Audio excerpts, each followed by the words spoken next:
ሰላም ጤና ይስጥልኝ ውድ ቤተሰቦቼ እንዴት ናችሁ? ደህና ናችሁ ወይ? ዛሬ ደግሞ ዶሮ በፍሩን ላሳያችሁ ነው። እዚህ ጋር በኋራት መሸከልና ጨው አንድ ላይ አለኝ። ሽንኩርት አለኝ። እዚህ ጋር ደግሞ ሎሚ አለኝ። እዚህ ጋር ደግሞ አቼቶ አለኝ ወይንም ደግሞ አልሙሄም እራስቸዋለሁ በኢትዮጵያ አቼቶ ወይንም ደግሞ ይሄ ማለት ነው። ይሄ ከል ከዛን እዚህ ጋር ዘይቱን አለኝ። እዚህ ጋር ደግሞ ሰልሳ አለኝ። እንደተለመዱ ከሰልሳ ውጭ ምንም አንሰራም። እዚህ ጋር ደግሞ ድንች አለኝ። እዚህ ጋር ዶሮ አለኝ ማለት ነው። አሁን እዚህ ጋር ይኸው ሎሚ ሎሚውን ብጨምሩም ችግር ያለው። እዚህ ጋር ደግሞ ከል ባቆይ ይበዛል። ከዛን እዚህ ጋር ዘይቱን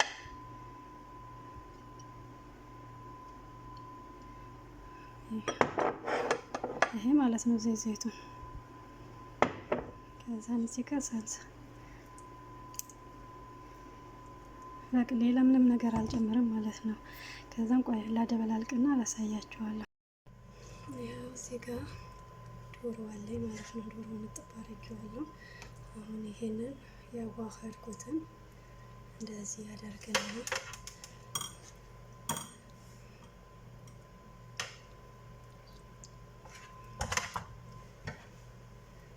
ላዩ ላይ በደንብ አሸዋለሁ።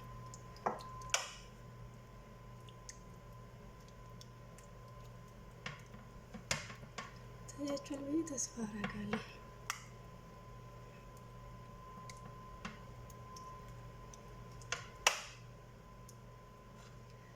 ከዛ ድንች አለኝ አላልኳችሁም? ይኸው ድንቹን እንደዚህ ያደርግና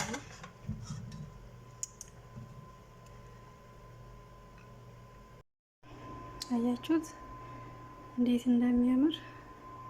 ይሄው እንደዚህ በገጽ አድርጌዋለሁ በእንፋሎት እንዲበስልልኝ ማለት ነው። ከዛን አሁን ይሄው ፍሩኔ ማለት ነው።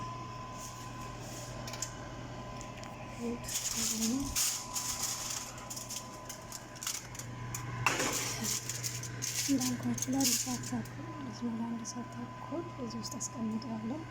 ትንሽ ኃይል ልጨምርበት። ከዛ ከአንድ ሰዓት ተኩል በኋላ እንገናኝ።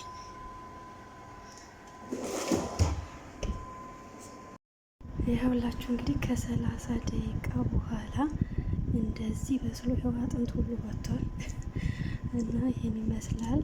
አሁን ይሄንን በነጭ ሩዝም ሆነ በኤሽ በፈለጋችሁት መብላት ትችላላችሁ። ምክንያቱም ምንም ችግር የለውም፣ የግዴታ ሩዝ አይልም።